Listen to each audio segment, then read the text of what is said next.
El silencio es lo que toca. Hola, ¿cómo están? Es un gusto saludarlos. Bienvenidas y bienvenidos a un episodio más de Vencer el Silencio, el podcast de nuestra colectiva 50+1. Como saben, es un espacio en donde las voces de mujeres líderes resuenan con fuerza, rompen barreras y hacen historia. Yo soy Debbie García y me da muchísimo gusto estar con ustedes. Yo soy Claudia Corichi, presidenta nacional de 50+1, y me da un enorme gusto. El día de hoy, querida Debbie, tenemos una invitada de lujo. Es un honor recibir hoy a una mujer que es un ícono también en la vida pública, no solo política, porque tiene una enorme trayectoria previo a su participación política como tal, jurista, académica, legisladora, defensora incansable también de los derechos humanos, pero también en donde ha puesto siempre la perspectiva de género como un tema fundamental. La primera mujer notaria en la Ciudad de México, la primera mujer en ocupar la Secretaría de Gobernación de nuestro país, ministra de la Suprema Corte de Justicia de la Nación y promotora también fundamental de la reforma constitucional por la paridad de género en todos los niveles del poder, la primera mujer que ha estado en los 3 poderes del Estado, mi querida Olga Sánchez Cordero, diputada federal. Yo le llamo siempre ministra porque además me parece que dejó una huella muy importante. Bienvenida a este podcast. Muchísimas gracias, Claudia. Muchísimas gracias, Debbie.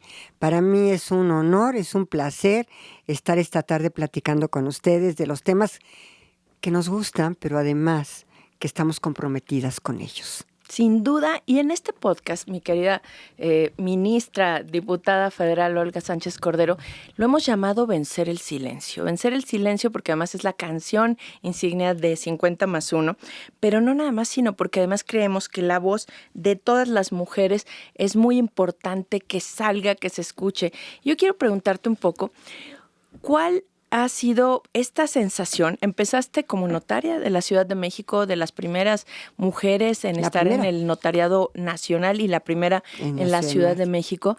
¿Nos puedes contar cómo fue esta experiencia y cuál sería la experiencia más importante como notaria y también cómo fue esa etapa para compaginar la vida pública y la vida privada? Lo primero que quiero decirles es que el notariado era un club de Toby. Voy a hablar en palabras más comunes para que se entienda. Era un club de Toby.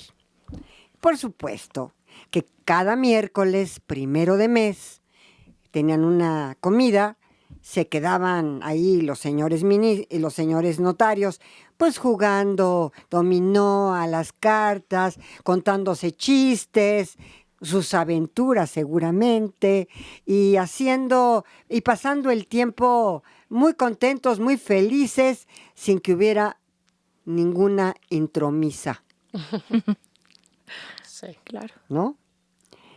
Y cuando yo gano el examen de oposición, que quiero decir también que lo gano, pero que había muchas mujeres muy preparadas, solo que en ese momento sí hubo la voluntad política de entonces regente de la Ciudad de México de decir, pero ¿cómo no hay una sola mujer en este cónclave no solamente cónclave, en este club de Toby, en esta situación, ¿cómo ninguna mujer? Y entonces tuvimos oportunidad de empezar las mujeres a ganar los concursos de oposición por esa voluntad política, la verdad de las cosas. Y entonces fíjense que llego al notariado, llego a ese primer miércoles de mes, ¿no? Y yo dije, ay, me van a recibir hasta, pensaba yo, en la alfombra roja. Ya saben por qué, ¿verdad? Los chinos ponen la alfombra roja. Sí, claro. Entonces me van a recibir, bueno, muy bien. Llegué con mi mejor trajecito sastre. Pues yo tenía 34 años, ¿no? Con mi mejor trajecito bien planchadito, mi camisa, mis zapatos boleados. Y lo primero que hicieron es, con una cara que me recibieron, de pocos amigos. De muy pocos amigos. Sí. Y lo segundo, sentándome yo en la mesa, les pregunto si me dicen y me indican dónde está el baño para ir a lavarme las manos, porque yo venía de la calle, quería lavarme las manos. Y me dijeron, mire, aquí no hay baños de mujeres, Si quiere ir al baño de mujeres o si quieres ir al baño de mujeres, está ahí abajo el de las secretarias. Bueno, yo no tuve mayor empacho, pues digo, en irme a lavar las manos a la parte de abajo y de las secretarias, pues qué bueno, ¿no? Y luego el segundo comentario, justo sentándome, antes siquiera de empezar a comer. Pues aquí vamos a tener que construir un salón de costura aquí junto. ¿Así? Así tal cual. Y luego el tercer comentario y el más impactante para mí. Las mujeres no tienen una mente analítica, cuando de hecho es analítico. Obviamente que es analítico, sobre todo para resolver un caso. Claro. Y en la aplicación del derecho. Cuando más las mujeres tienen una mente intuitiva. Yo decía, Dios mío, ¿a dónde llegué? Claro, sí. Esto es una agresión permanente. Y entonces empecé a contestar. Porque, pues mira, ya me había yo cansado de tantas... A ver, con todas las letras, majaderías, Claro. Sí. ¿no? Porque eran sí estigmas y discriminación y violación a mis derechos, pero básicamente eran majaderías. Le dije, pues mira, lamentablemente, lo cual es cierto, yo no tengo una aptitud para coser. De hecho, ¿qué crees? Tengo una hija, pues precisamente Paula, que en las manualidades de la escuela era muy buena para bordar y tejer, sobre todo tejer. Pero fíjate que tengo una hija que sí lo hace bien y yo le envidio. A mí me hubiera gustado también saber coser y saber tejer, pero pues lamentablemente no tuve esa facilidad, no tuve esa, pues cuando menos la posibilidad de hacerlo, porque lo hacía yo muy mal. Y terminó la comida no muy agradable. Sí, claro. Les había yo roto su posplática después de la comida y a lo mejor querían contarse alguna de sus aventurillas ahí, de los que solían contarse. Y por supuesto yo era una incomodidad, una pieza incómoda dentro de su... Y esto me sucedió siempre. Siempre me sucedió. No entendían. Y por eso, Claudia y Debbie, yo siempre me fui a la izquierda. Porque en los años 60, a la mitad de los años 60, cuando yo empecé a militar en la izquierda y militar en los movimientos feministas, llevo 60 años ahí, 60 años en los movimientos. ¿Y qué?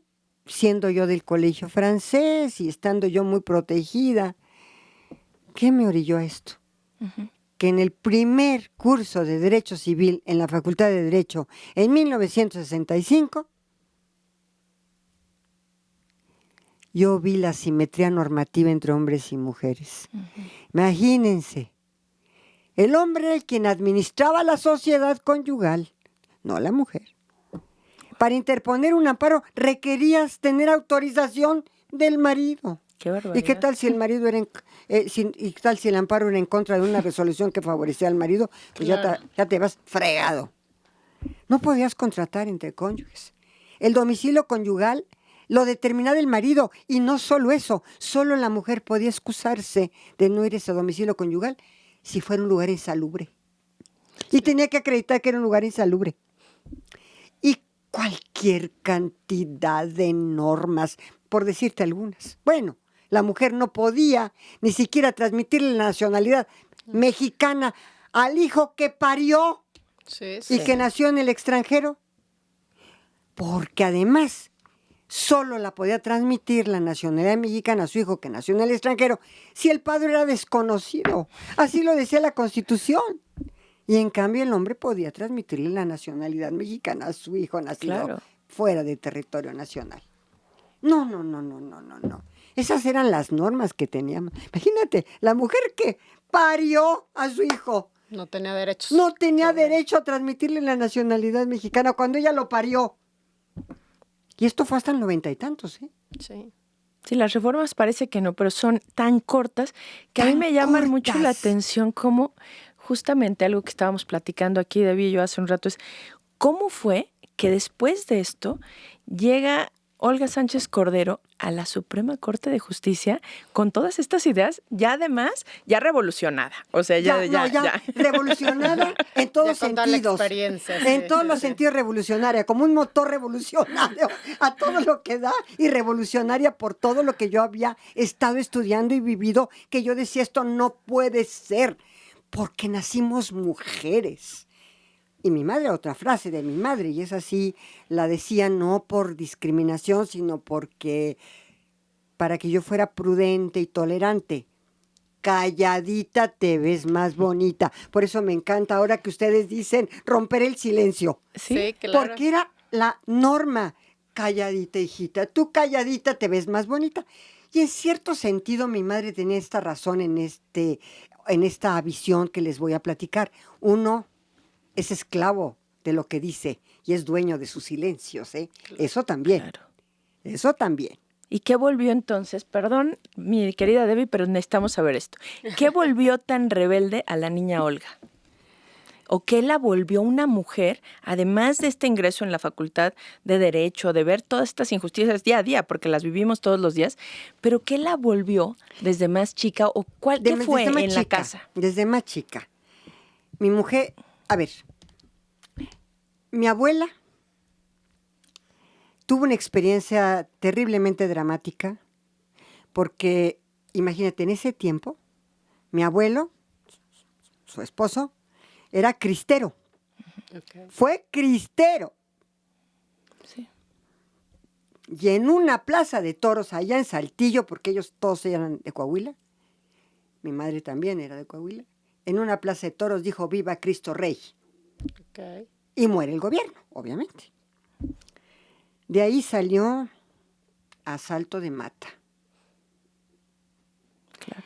Ellos tuvieron que abandonar Coahuila, tuvieron que irse a un estado refugio de los cristeros, que era Querétaro.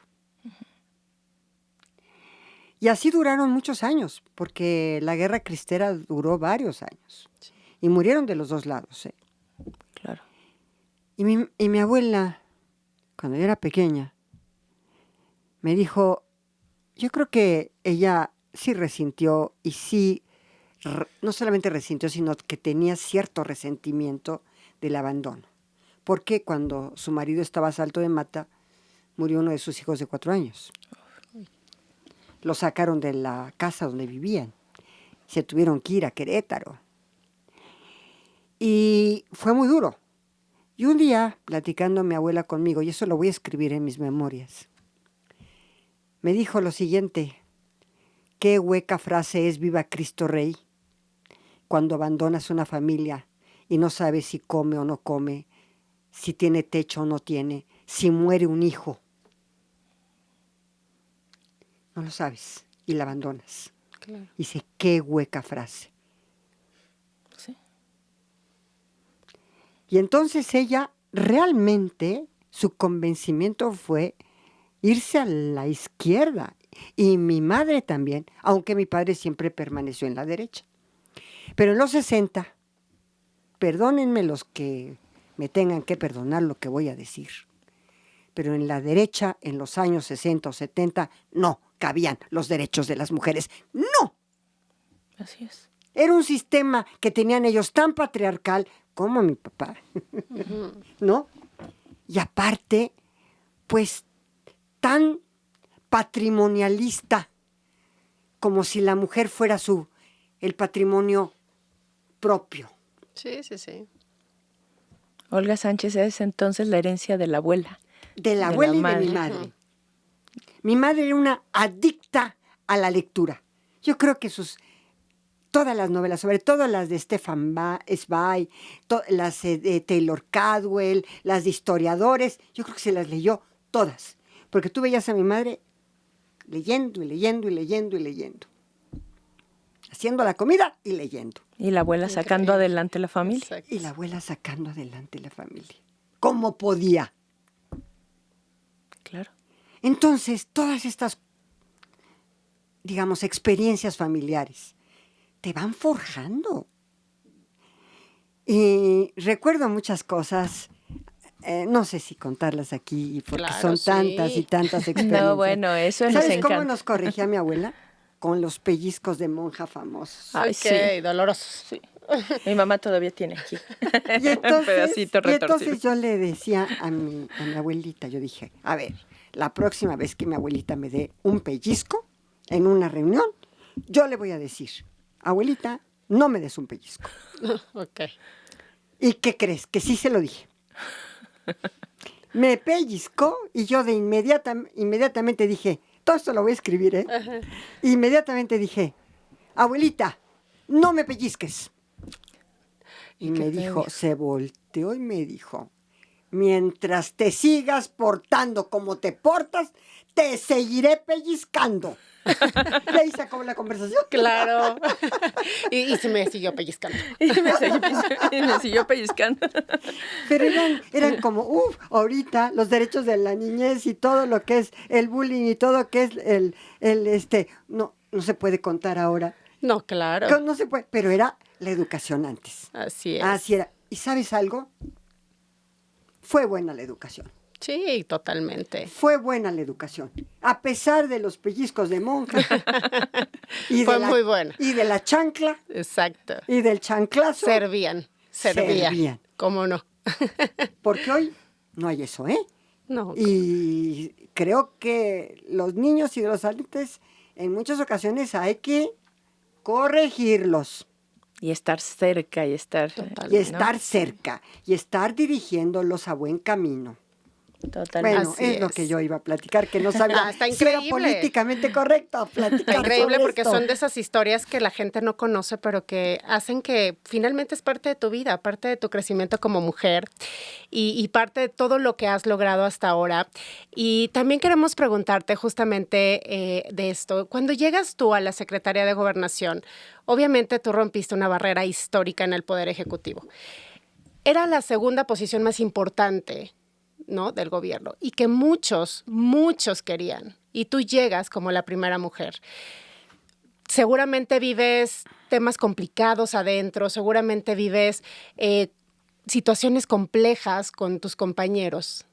¿Cómo vives este proceso? ¿Cómo fue para ti este momento de la Secretaría de Gobernación como la primera mujer? Primero yo te quiero decir que yo tengo que agradecerle mucho al presidente López Obrador que me haya invitado a ser la primer secretaria de Gobernación mujer, porque juntos rompimos un techo de cristal y una barrera.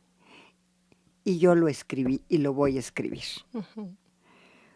Segundo, porque me permitió llevarme a todas mis guerreras a las diversas posiciones y me permitió hacer lo que yo quería hacer, voltear la Secretaría de Gobernación de una Secretaría de la represión, del amago, de la censura previa, de la desaparición forzada, de la renuncia de los gobernadores, a ser una Secretaría de los derechos, una Secretaría del diálogo, una Secretaría del respeto, y también de la lucha de las mujeres. Sí.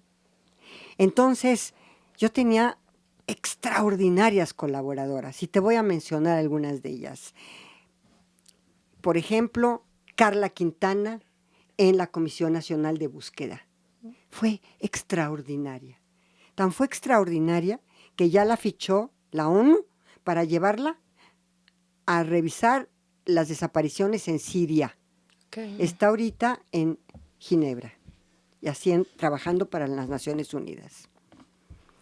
Me llevé a otra maravillosa, Fabiola Lanís, michoacana, a CONAVIM, que era extraordinaria y que tema que había en cualquier entidad federativa, ahí vamos, estábamos tras los fiscales, resolviendo los temas de violaciones, de violencia, de feminicidios. Sí. Ahí estábamos, ahí estábamos. Después también el presidente me dio la oportunidad de que yo recomendara a alguien para el Instituto Nacional de las Mujeres, que aunque no era dentro de la Secretaría de Gobernación, sí era desconcentrado. Sí. Y ahí yo le sugerí a Nadim, que fue también extraordinaria, una médica, especialista en derechos sexuales y reproductivos, conocedora a fondo del feminismo, había estado en ONU Mujeres en Brasil, o sea, ella era una mujer muy experimentada. Me llevé a Gaby Rodríguez al Consejo Nacional de Población para atender el tema sobre todo del, pues no solamente imagínate, de la maternidad infantil y de adolescentes, ¿no? Que es de verdad penoso. Imagínate ver una niña de 11 o 12 años tener un bebé. Es una generación madre, de niñas teniendo niños. Terrible. Y también un tema que es muy delicado del aborto de adolescentes, porque pues los padres en muchas ocasiones no están enterados del embarazo de las niñas y el embarazo de adolescentes y de niñas. Y ahí pues teníamos que ir de la mano con la Secretaría de Salud y sacamos lineamientos en el sentido que no se requería la autorización de los padres para que estas chicas adolescentes pudieran recurrir a la interrupción legal de su embarazo aquí en la Ciudad de México. Ese es un tema que era de prioridad para nosotros. Otro tema, por supuesto, las violencias. Y otro tema que trae la presidenta Claudia Sheinbaum y que me encanta, que es la igualdad sustantiva. Sí. Yo creo que ustedes, como las nuevas generaciones, las que ya están recibiendo la estafeta, de las que ya nos vamos, nosotros luchamos por los derechos. Todos los derechos para todas las mujeres. Y a ustedes les toca ahora luchar, en mi opinión, por dos temas fundamentales. El primero, la erradicación de las violencias contra las mujeres. Eso es un tema que debe estar siempre y permanentemente sobre la mesa. Sí. Y lo segundo, la igualdad sustantiva entre hombres y mujeres, que no es la igualdad legal, no es la igualdad formal, es la igualdad sustantiva. ¿Cómo se logra esta igualdad sustantiva? Bueno, de muchos temas. Por ejemplo, hay una brecha salarial impresionante, Sí. de 30%. Por ejemplo, en los consejos de administración de muchas empresas y de los bancos, no hay más que una mujer ya para taparle el ojo a macho. Una mujer en todo el consejo. Por ejemplo, también las mismas oportunidades en el trabajo, las mismas oportunidades de educación. Me decían las científicas, porque cuando la doctora me pidió los diálogos por la transformación en el tema de mujeres, y que yo se lo agradezco que me haya invitado a eso. Uno de los temas para la igualdad sustantiva es el sistema de cuidados. Sin duda, sí, importantísimo.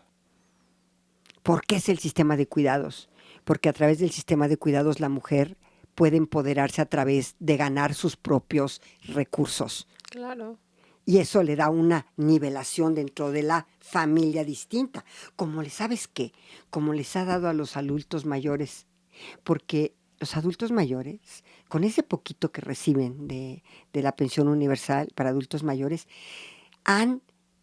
se han empoderado dentro de la familia porque estaban verdaderamente abandonados.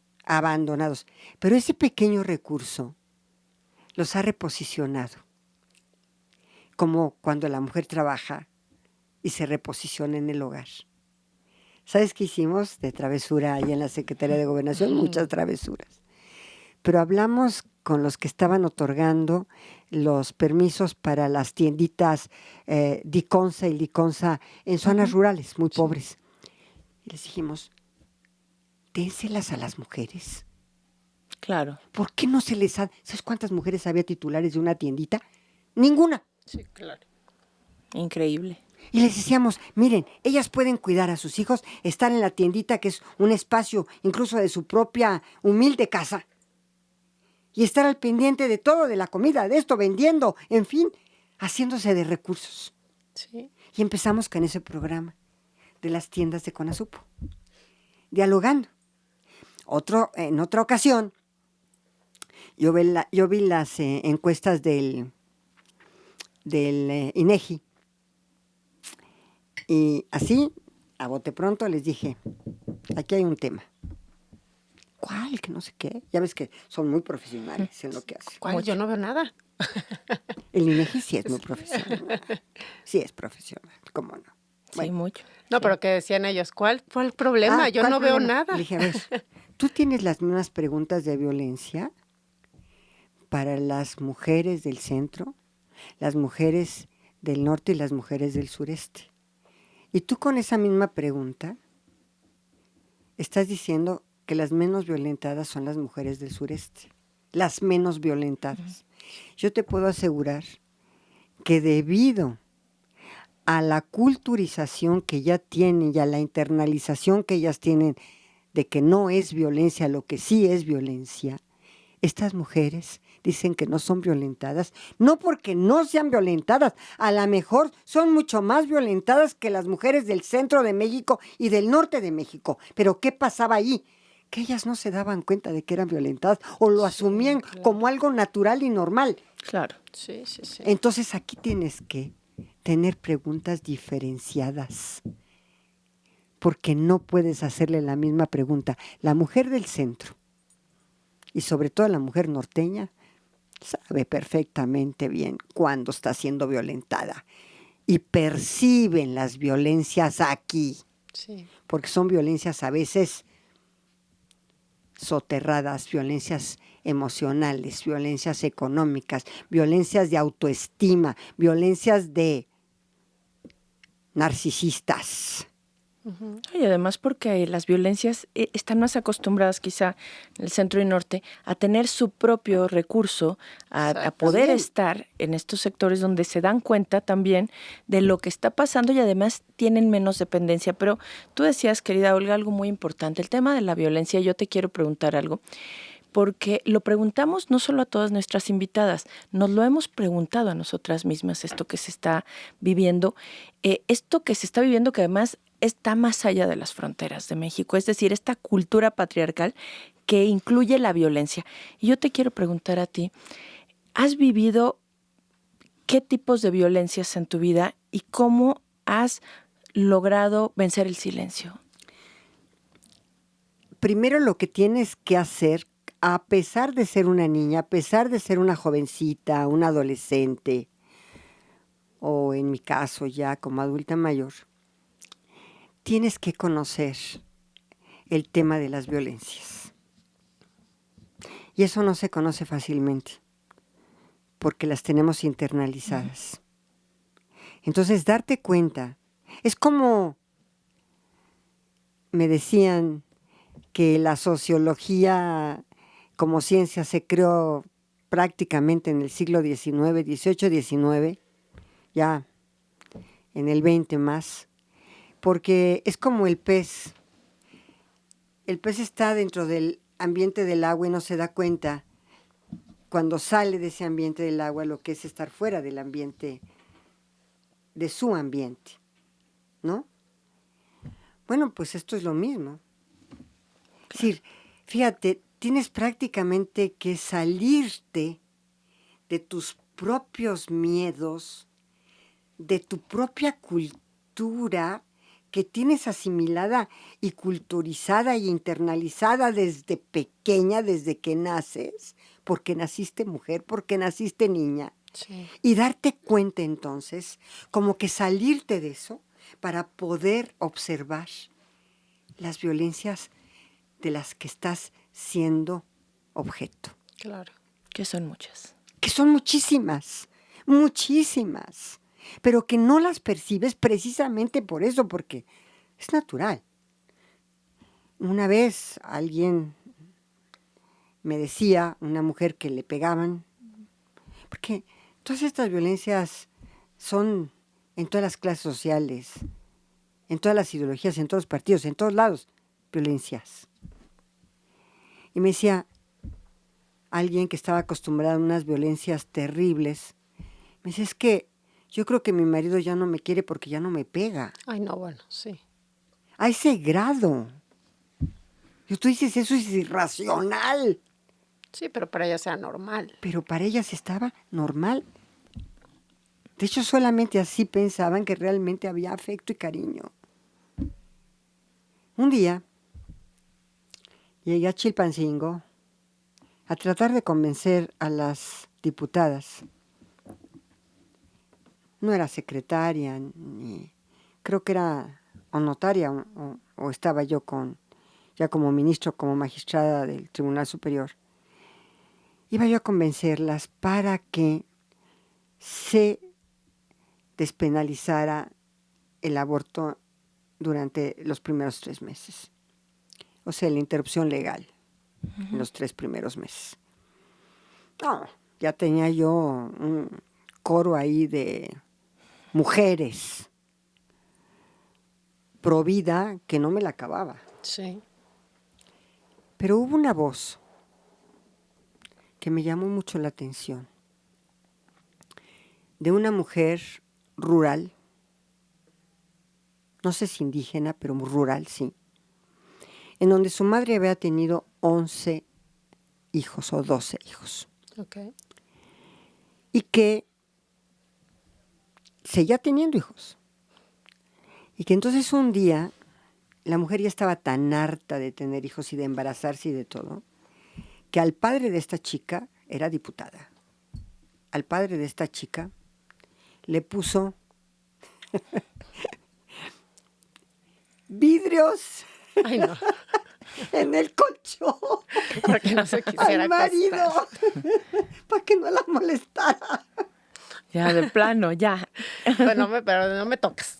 Entonces, bueno, lo cuento como una anécdota, porque ella me lo platicó, Sí. muy seria me lo platicó, por cierto. Y me dijo, por supuesto que estoy de acuerdo con usted. Por supuesto. Mi madre no sabía ya cómo mantener a sus hijos y mi padre era un desobligado, tomaba mucho, Claro. etcétera, todo lo que conocemos. No se hacía responsable de nosotros. Mi madre con esfuerzo nos sacaba adelante, nos daba de comer, nos obligaba a ir a la escuela. Yo por eso estoy aquí en el Congreso. Pero cuando mi madre me platicó que le había puesto vidrios en el colchón a mi padre, entendí las violencias que había sufrido durante toda su vida. Claro. Totalmente. Y como bien lo comentaba Clau también, estas son violencias que pues, nos han perseguido desde hace muchos años. Tú empezaste desde muy joven, eres un gran ejemplo, eres una mujer que rompió techos de cristal, que has hecho historia en la política y hay muchas mujeres jóvenes que ahorita están intentando entrar o que ya están adentro, pero sufren ataques, sufren discriminación. Todo. De todo. ¿Qué les dirías a estas mujeres jóvenes que están entrando a la política y que quieren triunfar de una forma u otra? Primero, que sean conscientes que sí son violentadas. Eso es lo primero. Lo segundo, que es también tan importante como lo primero, que no se dejen violentar y por lo tanto que denuncien las violencias. Claro. ¿Sí?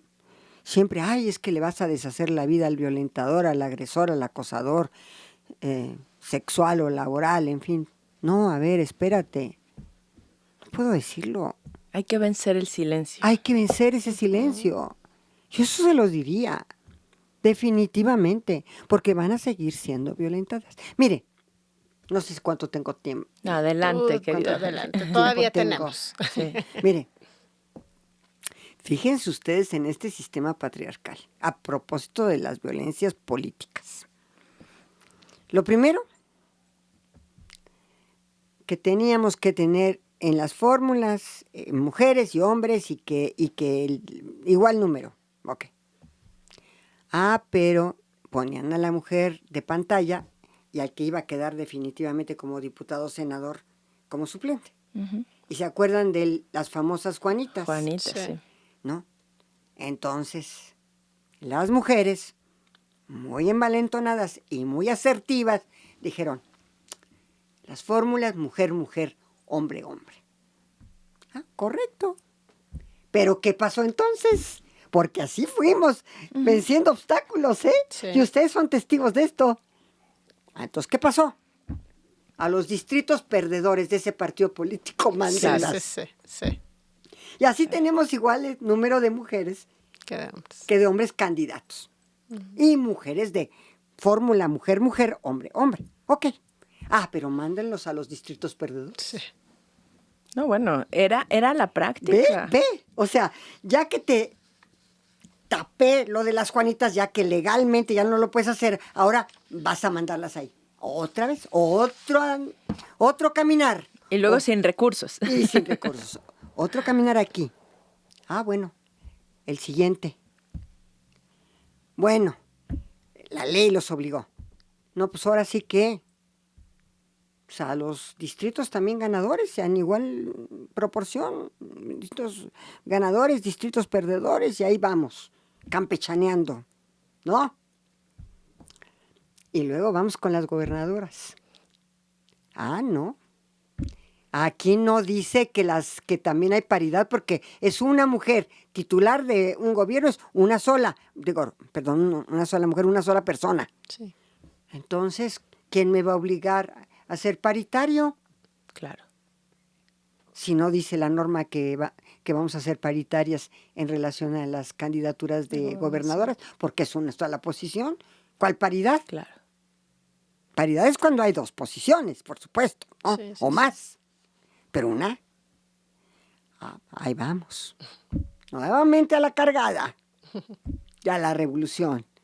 No, fíjate que si son 9 lugares, ahora que se van a competir, esto fue en la última elección, si son 9 lugares, ¿qué crees? 5 van a ser de mujeres y 4 de hombres. ¡No!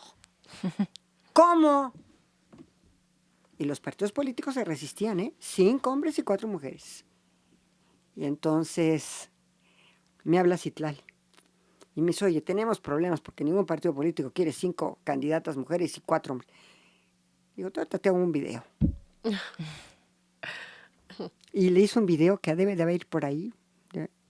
Y les dije en el video, ¿por qué 5 mujeres y 4 hombres? Primero, les dije, porque es un principio constitucional que se logró. Sí. En una negociación que luego me platicaron las priistas. ¿Cómo fue?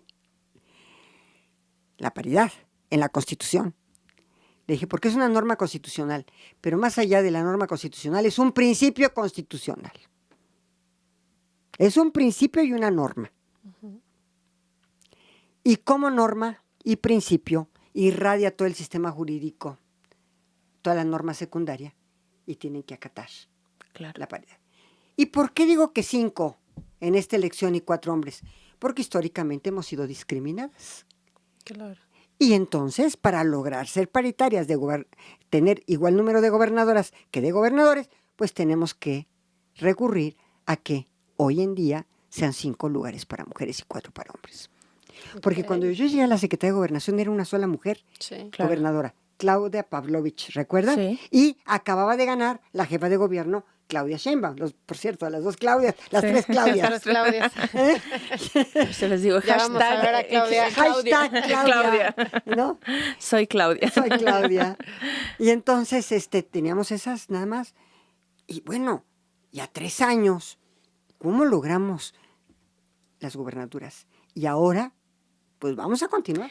Pero parte de esto, esta lucha que han dado muchas mujeres maravillosas que nos han antecedido, pero ¿qué papel juega en todo esto? A ver, las organizaciones de mujeres, las mujeres de sociedad civil y el feminismo. No, bueno, a ver, yo te digo, si yo milité en los movimientos feministas desde los años 60, para ser exacto, en el 65, hace 60 años...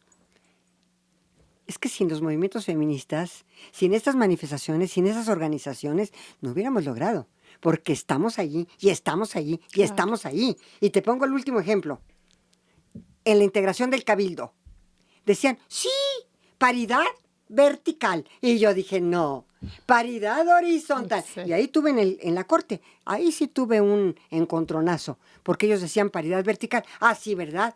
2 regidoras, pero nunca presidenta municipal. Teníamos el 3% de presidentas municipales en un tiempo. 3% de mujeres de presidentas municipales. Hoy casi tenemos 30 y tantos. No hemos llegado a la paridad.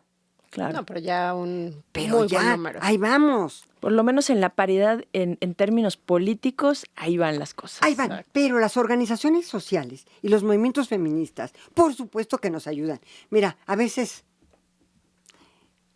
he estado tentada incluso a marchar el 8. Pero digo, no, Olga, no. Ahorita no estás para marchar el 8, pero a lo mejor cuando salga yo de la Cámara, a pesar de mis 80 años...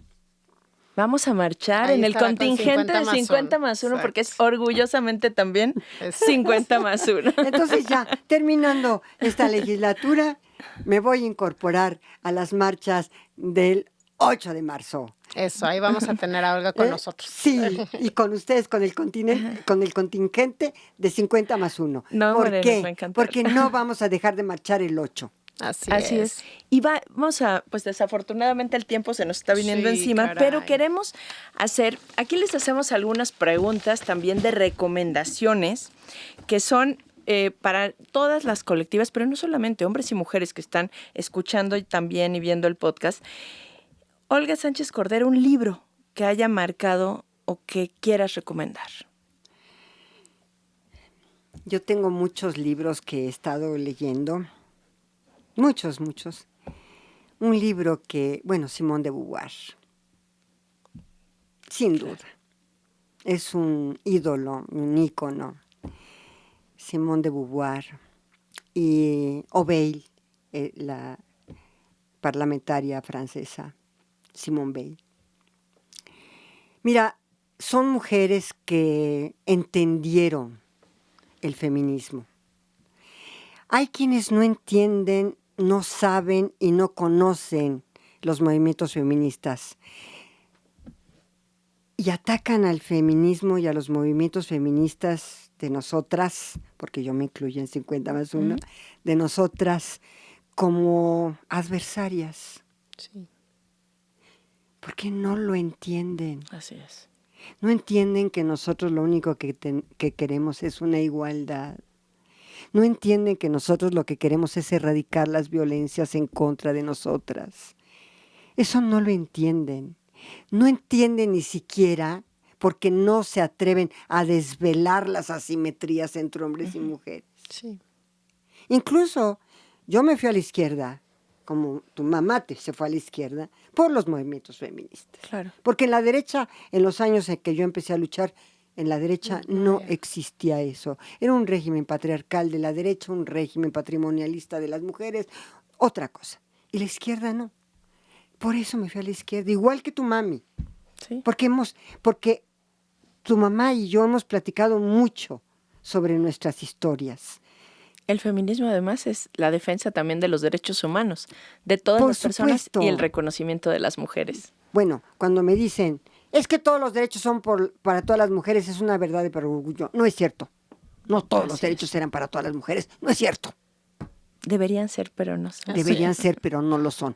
Hasta que no logremos la igualdad sustantiva. Pero ¿saben cuál es mi miedo y mi temor? ¿Cuál?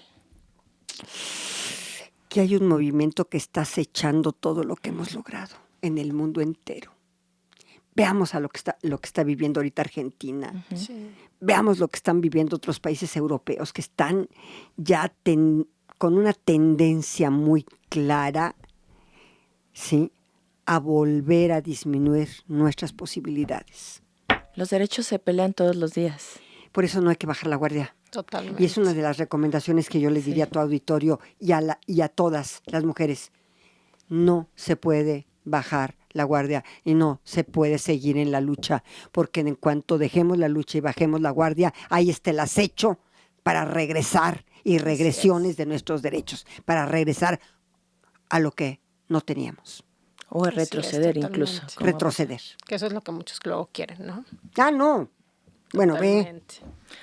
Querida Olga, pues estamos a punto de concluir. Te quisiera pedir, ¿a qué personalidad admira Olga Sánchez Cordero? Sor Juana Inés de la Cruz. Qué difícil en esa época Uf. y qué valiente, ¿verdad? Uf. Hizo todo lo que no se podía hacer en ese momento. No, es... Y le ¿Sabe? dio voz. Qué voz. ¡Qué voz! Pero yo les voy a comentar algo. Un gran literato amigo mío que ha estudiado a Sor Juana me dijo un día, Sor Juana está a la altura de Miguel de Cervantes Saavedra en su tiempo, en el siglo XVII.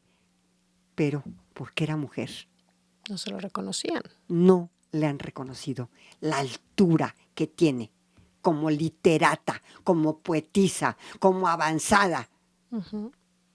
Es mi ídolo. Y el de muchas de De nosotras. muchas de nosotras, como tú, el de muchas mujeres. Que Y has te roto escuchamos. tantos techos de cristal que nos animas también a todas las demás a seguirlo haciendo, pero además, como decía nuestra querida Olga Sánchez Cordero, a no dejar jamás de luchar. No demos por hecho que esto va a ser así siempre, sigamos luchando y unidas pues vamos a ser más fuertes en esta lucha. Unidas en sororidad, Así es. que a veces nos falta. Uf. Así es. Uf. Y una mujer tiene que asumir esto y asumir que no podemos reproducir el mismo discurso de golpeteo patriarcal contra otras mujeres, mucho Así es, menos. total. Lo que yo veo a veces de algunas mujeres, Sí. yo digo, pero que no son mujeres feministas de izquierda. Sí. Y me voy de espaldas. Claro. No, tenemos que cambiar culturalmente, incluidas nosotras. ¿Te digo algo? Nunca acabamos de aprender, mi querida Claudia y mi querida Nunca. Debbie. Siempre estamos aprendiendo algo distinto, hasta que ya no estemos. Así es, por eso no sabes lo agradecidas que estamos aquí en Vencer el Silencio, porque nos compartiste tus experiencias, tu trayectoria, tus aprendizajes, tus consejos, y de verdad eres una mujer que admiramos muchísimo, gracias, que Debbie. felicitamos y que evidentemente estamos muy orgullosos de que seas parte de la colectiva también Sí, 50 más sí. 1. Y que sigas alzando tu voz para vencer Sí, el silencio. sí. Así es. Y sabes que por convicción personal, por historia personal y por la historia de muchas mujeres más Así es. y de las que Y de siguen. todas. Ustedes son las que siguen y aquí está ya la estafeta, ya la tienen, porque son otras cosas por las que ustedes van a luchar. Así es. Y así seguiremos. Así seguiremos. Así seguiremos. Luchando. Muchas gracias a todas, a todos. Los invitamos a ver nuestro próximo podcast, pero escucharlo, a difundirlo. Y ahí están nuestras redes sociales también para que puedan difundirlas, para que puedan seguir rompiendo junto con nosotras y venciendo el silencio. Gracias, querida Olga Sánchez Cordero, un ícono, una mujer que ha roto todos los techos de cristal y que ha estado en los 3 poderes del Estado mexicano, representando esta voz firme por los derechos humanos y por las mujeres. Muchísimas gracias, orgullosas de que seas 50 más 1. Gracias, Claudia. Gracias, Debbie. Gracias, Olga. Gracias. Muchísimas Gracias. gracias. Muchísimas gracias a todos los que nos escucharon y nos vemos en el próximo episodio de Vencer el Silencio.